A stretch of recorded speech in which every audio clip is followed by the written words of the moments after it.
Hi guys, ഞാൻ നിങ്ങളുടെ mister സ്പേക്ക്. എല്ലാവർക്കും എൻ്റെ ഒരു പുതിയ ബ്ലോഗിലേക്ക് സ്വാഗതം. ഒരുപാട് നാളുകൾക്ക് ശേഷമാണ് ഞാനൊരു പുതിയ വീഡിയോ ഇടാൻ പോകുന്നത്. കാരണം കുറച്ച് പ്രശ്നങ്ങളും കാര്യങ്ങളൊക്കെ വന്നതുകൊണ്ട് കുറച്ച് നാളത്തേക്ക് ഞാൻ മാറി നിന്നതാണ്.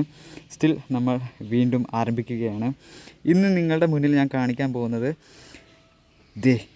ഈ മോഡൽ തന്നെയാണ്, കവാസാക്കി നിഞ്ച ZX-10R. നേരത്തെ ഈ ഒരു ബൈക്കിൻ്റെ വീഡിയോ ഞാൻ ചെയ്തിട്ടുണ്ട്, പക്ഷേ അതിൽ നിന്നും കുറച്ച് വ്യത്യസ്തമായിട്ടുള്ള ബൈക്കാണ് നമ്മൾ ഇന്ന് കാണുന്ന ഈ ഒരു നിഞ്ച ZX-10R എന്ന് പറയുന്നത്. കാരണം എൻ്റെ ഫ്രണ്ട് സുജി ബ്രോയുടെ ബൈക്കായിരുന്നു അന്ന് ഞാൻ റിവ്യൂ ചെയ്തത്. പക്ഷേ ആ ഒരു ബൈക്ക് ഫുൾ സ്റ്റോക്ക് കണ്ടീഷനാണ്. ആകെപ്പാട് അതിനകത്ത് അതിൻ്റെ എക്സോസ്റ്റ്, അത് കാറ്റലിറ്റിക് കൺവെർട്ടർ മാറ്റിയിട്ടുള്ള ആ ഒരു എക്സോസ്റ്റ് നോട്ട് മാത്രമാണ് നമ്മൾ അന്ന് കേട്ടത്. പക്ഷേ ഈ ഒരു ബൈക്കിനകത്ത് എക്സോസ്റ്റ് എന്ന് പറയുന്നത് വേറെ ലെവൽ മൂഡ് എക്സോസ്റ്റാണ്. അതുപോലെ തന്നെ കുറച്ച് ആക്സസറീസുകളൊക്കെ ചെയ്തിട്ടുണ്ട്. അതൊക്കെയാണ് നമ്മളിന്ന് പരിചയപ്പെടാൻ പോകുന്നത്. പിന്നെ ലാസ്റ്റ് ഈ ഒരു ബൈക്കിൻ്റെ ബാക്കി ഡീറ്റെയിൽസും കാര്യങ്ങളൊക്കെ ഞാൻ പറയുന്നതായിരിക്കും. നമുക്ക് വീഡിയോയിലേക്ക് പോകാം. ഫസ്റ്റ് ഈ ഒരു ബൈക്കിൻ്റെ ഫ്രണ്ട് ലുക്ക് നോക്കുന്ന സമയത്ത് ഭയങ്കര ഒരു അട്രാക്റ്റീവായിട്ടുള്ള ലുക്കിൽ തന്നെയാണ് ഇറക്കിയിരിക്കുന്നത്, അതായത് ഡിസൈൻ ചെയ്തിരിക്കുന്നത്. അതായത് ഭയങ്കര ഒരു ഐ ക്യാച്ചി ആയിട്ടുള്ള ഡിസൈനാണ് ഫ്രണ്ടിൽ വരുന്നത്. പഴയ 10R ഉണ്ടല്ലോ, അതിൽ നിന്നും കുറച്ചും കൂടി വ്യത്യസ്തമായിട്ടുള്ള രീതിയിലായിരുന്നു ഈ ഒരു 10Rൻ്റെ ഫ്രണ്ട് ഫെയറിംഗ് ഒക്കെ വരുന്നത്. അത് അന്ന് നമ്മൾ പറഞ്ഞതാണ്. ഇവിടെ ആയിട്ട് കണ്ടോ, ആ ഒരു സ്കേർട്ട് പോലൊക്കെയുള്ള ആ ഒരു ഡിസൈൻ കൊടുത്തിട്ടുണ്ട്. പിന്നെ ഫ്രണ്ടിലായിട്ട് താണ്ട ഇതിൻ്റെ ആ ഒരു ഒറിജിനൽ എയർ ഇൻടേക്ക് കാണാം നമുക്ക്. ഇതാണ് ഇതിൻ്റെ ഹെഡ്ലൈറ്റ് വരുന്നത്. പിന്നെ ഇതിനകത്ത് എക്സ്ട്രാ കയറ്റിയിരിക്കുന്നത് മിററാണ്. കണ്ടോ, ഈ ഒരു മിറർ കണ്ടോ, ഇത് ആഫ്റ്റർ മാർക്കറ്റായിട്ടുള്ള മിററാണ് വരുന്നത്. അതായത് ഒരു ബൈപ്ലെയിൻ വിങ്സ് പോലെയാണ് ഇതിൻ്റെ ആ ഒരു മിറർ സെറ്റ് ചെയ്തിരിക്കുന്നത്. ഇത് നമുക്ക് ഈ രീതിയിലാണ് കാണുന്നത്. ജസ്റ്റ് ഇതൊന്ന് ഇങ്ങോട്ടാക്കിയാൽ കണ്ടോ, നമുക്ക് മിററായിട്ട് യൂസ് ചെയ്യാനും പറ്റും. നല്ല രീതിയിൽ വിസിബിലിറ്റി തരുന്ന തരത്തിലുള്ള മിററാണ്. പിന്നെ നമുക്ക് ആ ഒരു ലുക്ക് വരണമെന്നുണ്ടെങ്കിൽ നേരെ ഇത് തിരിച്ച് വെച്ച് കഴിഞ്ഞാൽ കണ്ടോ, ഭയങ്കര ലുക്കാണ് ഈ ഒരു ഫ്രണ്ട് പോർഷനിൽ നിന്ന് നമുക്ക്, അതായത് ഈ ഒരു ഫ്രണ്ട് വ്യൂവിൽ നിന്ന് നോക്കുമ്പോൾ ഭയങ്കര ലുക്കാണ് ഈ ഒരു മിററിന് വരുന്നത്. അതുപോലെ തന്നെ ഈ ഒരു ബൈക്കിൻ്റെ ബ്രേക്കിംഗ് സിസ്റ്റം നോക്കിയേ, ബ്രെംബോയുടെ ബ്രേക്കിംഗ് സിസ്റ്റമാണ് വന്നിരിക്കുന്നത്. കണ്ടോ, അത് തന്നെ ഏറ്റവും എടുത്തു പറയേണ്ട ഒരു കാര്യമാണ്. അതുപോലെ തന്നെ ട്യൂണഡായിട്ട് വരുന്ന ഷോക്കാണ് നമുക്ക് ഫ്രണ്ടിൽ കൊടുത്തിരിക്കുന്നത്, USD ഫോർക്ക്. പിന്നെ USD ഫോർക്കിന് എക്സ്ട്രാ ഒരു ക്യാപ്പ് ആക്സസറീസായിട്ട് ചെയ്തിട്ടുണ്ട്. നെക്സ്റ്റ് ഈ ഒരു ഭാഗത്തേക്ക് നോക്കുമ്പോഴത്തേക്കും നമുക്ക് ആ ഒരു USD സസ്പെൻഷൻ്റെ സ്ലൈഡർ കാണാം. ഫ്രെയിം സ്ലൈഡർ അല്ല, സസ്പെൻഷൻ സ്ലൈഡർ. അതും RNGയുടെ റേസിംഗ് വരുന്ന സസ്പെൻഷൻ സ്ലൈഡറാണ് വരുന്നത്. ഈ ഒരു ഭാഗത്തേക്ക് നോക്കുന്ന ടൈമിൽ നമുക്ക് കാണാം ഒരു 4 സിലിണ്ടർ കാണാം. പിന്നെ ഗ്രില്ല് കണ്ടോ, ഈ ഒരു റേഡിയേറ്റർ ഗ്രില്ലും RNGയുടെ റേഡിയേറ്റർ ഗ്രില്ലാണ് വരുന്നത്. ഇനി ഈ ഭാഗത്തായിട്ട് തന്നെ നമുക്ക് ആ ഒരു ഫ്രെയിം സ്ലൈഡർ കാണാം. ഇതും RNGയുടെ ഫ്രെയിം സ്ലൈഡറാണ്. കണ്ടോ, RNGയുടെ ഫ്രെയിം സ്ലൈഡറാണ് ഇവിടെയും വരുന്നത്. നെക്സ്റ്റ് ഈ ഒരു ബൈക്കിൻ്റെ engine spec 9098 cc inline 4 cylinder 4 stroke എൻജിനാണ്. അതായത് ഒരു അതിമാരക എൻജിൻ. നമ്മൾ റിവ്യൂ ചെയ്ത ആ ഒരു 6Rനേക്കാളും അതിമാരകമായിട്ടുള്ള ഒരു പവർ ബോംബാണ് നമ്മുടെ മുന്നിലിരിക്കുന്നത്. ഇത് ഒരു ബ്രൂട്ടലായിട്ടുള്ള ഒരു ബൈക്കാണ്. നെക്സ്റ്റ് ഈ ഒരു ബൈക്കിൻ്റെ പവർ ഔട്ട്പുട്ട് 13,000 RPMൽ 198 bhp ആണ് ഈ ഒരു ബൈക്ക് പ്രൊഡ്യൂസ് ചെയ്യുന്ന പവർ ഔട്ട്പുട്ട് എന്ന് പറയുന്നത്. അതായത് ഭയങ്കര ബ്രൂട്ടലായിട്ടുള്ള പവറാണ്. ഇനി ടോർക്ക് നോക്കുന്ന ടൈമിൽ 11,500 RPM 113.5 Nm ആണ് ന്യൂട്ടൺ മീറ്റർ ടോർക്ക് വരുന്നത്. അതായത് ഭയങ്കര ടോർക്കും ഭയങ്കര പവറും പ്രൊഡ്യൂസ് ചെയ്യുന്ന ഒരു ഇൻലൈൻ 4 സിലിണ്ടർ എൻജിനാണ് ഇതിനകത്ത് വെച്ചിരിക്കുന്നത്, അതായത് സെറ്റ് ചെയ്ത് വെച്ചിരിക്കുന്നത്. കവാസാക്കിയുടെ ആ ഒരു അട്രാക്റ്റീവായിട്ടുള്ള പെയിൻറ്റിങ് സ്കീമാണ് വരുന്നത്. അതുപോലെ തന്നെ സ്റ്റിക്കറാണ് വരുന്നത്. ഈ ഒരു ബൈക്ക് കഴിഞ്ഞിറങ്ങിയ ബൈക്കിനാണ്, അതായത് 10Rനാണ് ഇവിടെ ആയിട്ട് ആ ഒരു റെഡ് ലൈനൊക്കെ വരുന്നത് സ്റ്റിക്കർ. ഫ്രണ്ടിൽ ഇതാണ് ആ ഒരു ആഫ്റ്റർ മാർക്കറ്റ് വിൻഷീൽഡ് വെച്ചിട്ടുണ്ട്, അതായത് വിൻ വൈസർ വെച്ചിട്ടുണ്ട്. അതും MRAയുടെ ഒരു ജർമ്മൻ മെയ്ഡായിട്ട് വരുന്ന, അതായത് മെയ്ഡ് ഇൻ ജർമ്മനിയുടെ ഒരു MRA വിൻ വൈസറാണ് വെച്ചത്. നെക്സ്റ്റ് ഈ ഒരു ബ്രേക്കിംഗ് സിസ്റ്റം കണ്ടോ, അതായത് ഈ ഒരു ബ്രേക്ക് ലിവറൊക്കെ ബ്രെംബോയുടെ ഒറിജിനൽ ബ്രേക്കിംഗ് സിസ്റ്റമാണ് വരുന്നത്. കാണാൻ തന്നെ ഭയങ്കര ബ്യൂട്ടിഫുൾ ഈ ഒരു ഭാഗമൊക്കെ. അതുപോലെ തന്നെ നമുക്ക് അഡ്ജസ്റ്റ് ചെയ്യാൻ പറ്റുന്ന 2 സസ്പെൻഷനാണ് ഫ്രണ്ടിൽ വരുന്നത്. കണ്ടോ, ഇവിടെ ആയിട്ടാണ് നമ്മൾ ആ ഒരു അഡ്ജസ്റ്റ് ചെയ്യുന്ന ഭാഗമൊക്കെ വരുന്നത്. ഈ ഒരു ഭാഗമൊക്കെ കാണാൻ കവാസാക്കിയുടെ ബൈക്കുകളിൽ പ്രത്യേക ഒരു ബ്യൂട്ടിയാണ്. അതായത് കാണാൻ നല്ല ഫിനിഷിങ്ങോട് കൂടിയായിരിക്കും നിർമ്മിച്ചിട്ടുള്ളത്. ഈ രീതിയിലാണ് ഇതിൻ്റെ ഡിസ്പ്ലേ വരുന്നത്. ഉണ്ടോ, ചെറിയൊരു കുട്ടി ഡിജിറ്റൽ ഡിസ്പ്ലേയും ടാക്കോമീറ്ററൊക്കെയാണ് ഇതിനകത്ത് വന്നിരിക്കുന്നത്. അതായത് RPM മീറ്ററൊക്കെയാണ് വന്നിരിക്കുന്നത്. മാക്സിമം റെഡ് ലൈൻ എവിടം വരെയാണെന്ന് നോക്കി, 15,000 RPM വരെയാണ് ഇതിൻ്റെ മാക്സിമം റെഡ് ലൈൻ വരുന്നത്. പുതിയ ബൈക്കിനാണ് നമുക്ക് ആ ഒരു വലിയ ഒരു ഡിസ്പ്ലേ കാണാൻ കഴിയുന്നത്.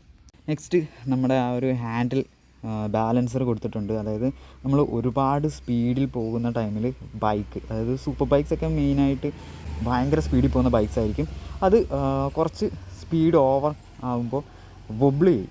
അതായത് ഹാൻഡിൽ വൊബിൾ ചെയ്യുന്ന ടൈമിൽ ആ ഒരു ഹാൻഡിൽ നമ്മുടെ കയ്യിൽ നിന്ന് പിടിവിട്ട് പോകാതിരിക്കാൻ വേണ്ടി ബാലൻസ് ചെയ്യുന്ന ഒരു സാധനമാണ് ഈ വെച്ചിരിക്കുന്നത്, ഓയിലിൻസിൻ്റെ സ്റ്റിയറിംഗ് ബാലൻസർ. അടുത്തായിട്ട് നമ്മൾ ഈ ഒരു സ്വിച്ചൊക്കെ പരിചയപ്പെടുന്ന ടൈമിൽ ആ സെയിം സ്വിച്ച് തന്നെയാണ് വന്നിരിക്കുന്നത്, കണ്ടോ. അതായത് ഇപ്പോഴത്തെ ബൈക്കിലും ഈ ഒരു സെയിം ടെക്നോളജി സ്വിച്ചൊക്കെ തന്നെയാണ് വന്നിരിക്കുന്നത്. ഇത് നമ്മൾ മോഡ് സെലക്ട് ചെയ്യുന്ന ടൈപ്പിലുള്ള ആ ഒരു സ്വിച്ചും കാര്യങ്ങളൊക്കെയാണ് വന്നിരിക്കുന്നത്. Lap, pass switch. ഇവിടെ ആയിട്ട് നമുക്ക് ആ ഒരു ക്യാമറ മൗണ്ടിങ് വെച്ചിട്ടുണ്ട്, കണ്ടോ. ഇവിടെ കാവാസാക്കി റേസിംഗ് ടീമിൻ്റെ ആ ഒരു ബാഡ്ജിങ്ങും കൊടുത്തിട്ടുണ്ട്. ഭയങ്കര ബൾക്കി ആയിട്ടുള്ള ടാങ്കാണ് നമ്മുടെ 10R വരുന്നത്. അതുപോലെ തന്നെ ടാങ്കിൻ്റെ അടിപൊളി പാറ്റേണിലുള്ള ടാങ്ക് ഗ്രിപ്പൊക്കെ കൊടുത്തിട്ടുണ്ട്, കണ്ടോ. വലിയ തരത്തിലുള്ള സ്ക്രാച്ചും കാര്യങ്ങളും ഒന്നും തന്നെ ഈ ഒരു ബൈക്കിനകത്തില്ല. നല്ല നീറ്റായിട്ടാണ് ഈ ഒരു ബൈക്ക് ശരിക്കും പറഞ്ഞിരിക്കുന്നത്. നെക്സ്റ്റ് വേണ്ട സീറ്റ് കൗള്, കണ്ടോ. നല്ല അടിപൊളി ഒരു ആഫ്റ്റർ മാർക്കറ്റ് അല്ല, ഇതിൻ്റെ ഒറിജിനൽ സീറ്റ് കൗള് തന്നെയാണ് വെച്ചിരിക്കുന്നത്, കണ്ടോ. സ്ക്രാച്ചും കാര്യങ്ങളും ഒന്നും തന്നെ ഇല്ല. ഇവിടെ നമുക്ക് ആ ഒരു ഗോപ്രോ ഒക്കെ വെക്കാനുള്ള ഒരു മൗണ്ട് കൊടുത്തിട്ടുണ്ട്. ഇത്തരത്തിലാണ് ഈ ഒരു ബൈക്കിൻ്റെ ടെയിൽ ടൈഡ് വരുന്നത്, കണ്ടോ. ഇതൊരു 6,000 റുപ്പീസിൻ്റെ ടെയിൽ ടൈഡിയാണ് വരുന്നത്, ആഫ്റ്റർ മാർക്കറ്റ് ടെയിൽ ടൈഡിയാണ്. നെക്സ്റ്റ് ഈ ഒരു ബൈക്കിൻ്റെ എക്സോ സിസ്റ്റം എന്ന് പറയുന്നത് ഈ ഒരു മിഡ് പൈപ്പ് വരുന്നത് ടൈറ്റേനിയമാണ്. മിഡ് പൈപ്പ് വരുന്നത് കാണിച്ചു തരാം, കണ്ടോ. ടൈറ്റേനിയം എക്സോ സിസ്റ്റമാണ് ഈ ഒരു മിഡ് പൈപ്പ് വരുന്നത്. പിന്നെ 2 ബ്രദേഴ്സിൻ്റെ എക്സോസ്റ്റാണ് വെച്ചിരിക്കുന്നത്, മെയ്ഡ് ഇൻ USA, കണ്ടോ. ഇതിനകത്തുനിന്ന് വരുന്ന സൗണ്ട് എന്ന് പറയുന്നത് കിളിപാറുന്ന സൗണ്ടാണ്. അത്രയും ലൗഡായിട്ടുള്ള സൗണ്ടാണ്. കേട്ട് നിൽക്കുമ്പോൾ നമുക്ക് കുളിര് കോരുന്ന തരത്തിലുള്ള നമ്മുടെ ആ ഒരു രോമാഞ്ചിഫിക്കേഷൻ എന്നൊക്കെ പറയത്തില്ലേ, അത് ഇതിനകത്തുനിന്ന് നമുക്ക് കിട്ടും. സൂപ്പർ സൈലൻസാണ് വെച്ചിരിക്കുന്നത്, രക്ഷയില്ല. നെക്സ്റ്റ് ഫ്രണ്ടിലെ ടയർ എന്ന് പറയുന്നത് അത്യാവശ്യം നല്ല ടയറാണ് ഫ്രണ്ടിൽ വരുന്നത്. അതും പെർലിയുടെ സൂപ്പർ കോഴ്സ് എന്ന് പറയുന്ന ടയറാണ്. അടിപൊളി ഒരു സ്റ്റൈലിഷ് ആയിട്ടുള്ള ടയറിൻ്റെയൊക്കെ ആ ഒരു വിഡ്ത്ത് കണ്ടോ. ഒരു 120 mm ടയറാണ് ഫ്രണ്ടിൽ വരുന്നത്. ഇതിലേക്ക് വരുമ്പോഴത്തേക്കും ഫെർലി അല്ല, ബ്രിഡ്സ്റ്റോണിൻ്റെ ടയറാണ് കിടക്കുന്നത്. അതും നല്ല അടിപൊളി പാറ്റേണിലുള്ള ടയർ തന്നെയാണ് ഇതിനകത്ത് വരുന്നത്. ഭയങ്കര വിഡ്ത്താണ് ഈ ഒരു ടയറിന്. 190 mm ടയറാണ് റിയറിൽ വരുന്നത്. പിന്നെ ഇവിടെ ആയിട്ട് മോട്ടോ ഫ്യൂഷൻ്റെ ഒരു സ്വിംഗ് ആം സ്ലൈഡറാണ് വരുന്നത്, കണ്ടോ. അതായത് നമ്മൾ ഈ ഒരു സ്ലൈഡറിനകത്താണ് നമ്മുടെ പഡോക്ക് സ്റ്റാൻഡ് കയറ്റി ലോക്ക് ചെയ്യുന്നത്. ഇനി റിയറിലേക്ക് വരുമ്പോഴത്തേക്കും ഈ ഒരു ബ്രേക്കിംഗ് സിസ്റ്റം നിസിൻ്റെ ബ്രേക്കിംഗ് സിസ്റ്റമാണ്. അതായത് ഫ്രണ്ടിലെ ബ്രേക്കിംഗ് സിസ്റ്റം ഇതിൻ്റെ ബ്രംബോടെ ആണെന്നുണ്ടെങ്കിൽ റിയറിൽ നിസിൻ്റെ ബ്രേക്കിംഗ് സിസ്റ്റമാണ് വന്നിരിക്കുന്നത്. പിന്നെ വേറൊരു പ്രത്യേകത എന്ന് പറയുന്നത് ഷോവാഡ സസ്പെൻഷനാണ്, ഫ്രണ്ട് സസ്പെൻഷൻ എന്ന് പറയുന്നത്. നെക്സ്റ്റ് നമുക്ക് ഈ ഒരു ബൈക്കിൻ്റെ ഗിയർ സിസ്റ്റം നോക്കുമ്പോഴത്തേക്കും അപ്പ് ആൻഡ് ഡൗൺ ക്വിക്ക് ഷിഫ്റ്ററാണ് വരുന്നത്. അതും നല്ല അടിപൊളി ഗിയർ ഷിഫ്റ്ററാണ് ഈ ഒരു ബൈക്കിന് വന്നിരിക്കുന്നത്.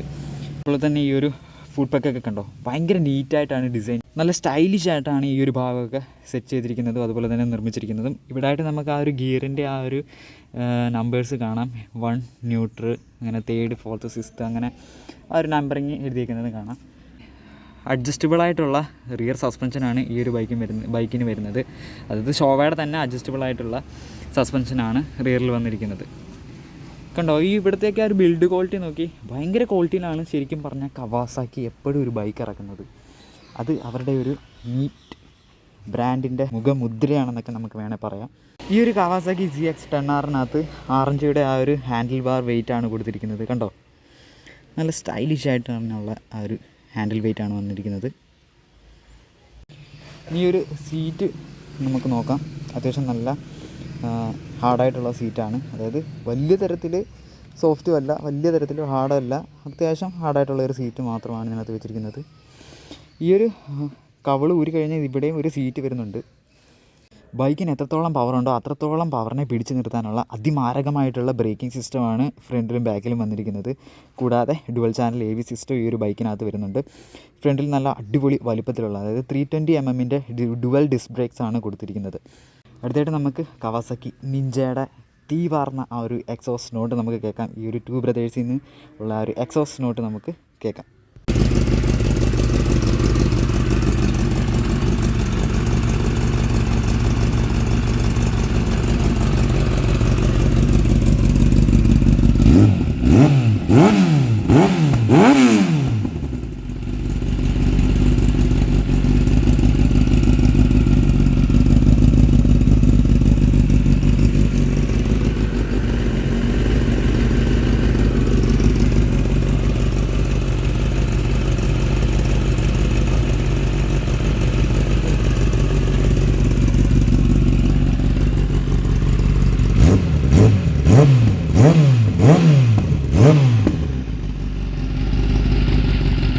കവാസാക്കി ലൈനപ്പിലെ നമ്മുടെ H2R H2 കഴിഞ്ഞ് കഴിഞ്ഞാൽ പിന്നെ ഒരു പവർ മിഷൻ എന്ന് പറഞ്ഞാൽ കറക്റ്റ് ഒരു ശരിക്കും ഒരു നിഞ്ച, അതായത് വാൾ വെച്ച് വെട്ടുന്ന ആ ഒരു നിഞ്ച ഏതാണെന്ന് ചോദിച്ചു കഴിഞ്ഞാൽ ഇരിക്കുന്ന പവർ മിഷൻ തന്നെയാണ് കവാസാക്കിയുടെ നിഞ്ച ZX-10R എന്ന് പറയുന്ന ഈ ഒരു അടിപൊളി ഐറ്റം.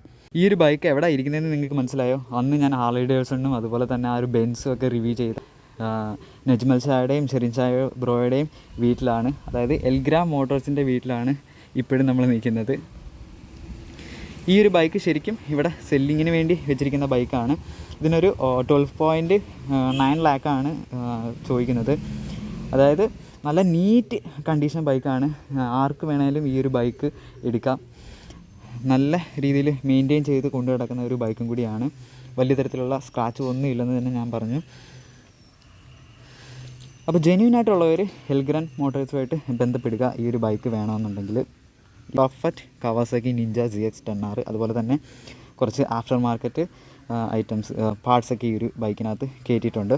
അപ്പോൾ വാങ്ങിക്കാൻ താല്പര്യമുള്ളവർ എൽഗ്രാം മോട്ടോഴ്സുമായിട്ട് ബന്ധപ്പെടുക. അല്ലെന്നുണ്ടെങ്കിൽ ഞാൻ ഈ ഒരു ബൈക്കിൻ്റെ ഡീറ്റെയിൽസും അതുപോലെ തന്നെ ഇവിടുത്തെ ഫോൺ നമ്പറും ഒക്കെ ഡിസ്ക്രിപ്ഷൻ ബോക്സിൽ കൊടുക്കുന്നതായിരിക്കും. നിങ്ങൾക്ക് കയറി നോക്കാവുന്നതാണ്. അപ്പോൾ ഇത്രത്തോളമാണ് നമ്മുടെ ഈ ഒരു ഇന്നത്തെ വ്ളോഗ് എന്ന് പറയുന്നത്. അതായത് കുറേ നാളുകൾക്ക് ശേഷം നമ്മൾ വീണ്ടും തുടരുന്ന ഒരു വ്ളോഗാണ്. ഇനി നമുക്ക് മറ്റൊരു വീഡിയോയിൽ കാണാം. അതുവരെ എല്ലാവർക്കും ബൈ.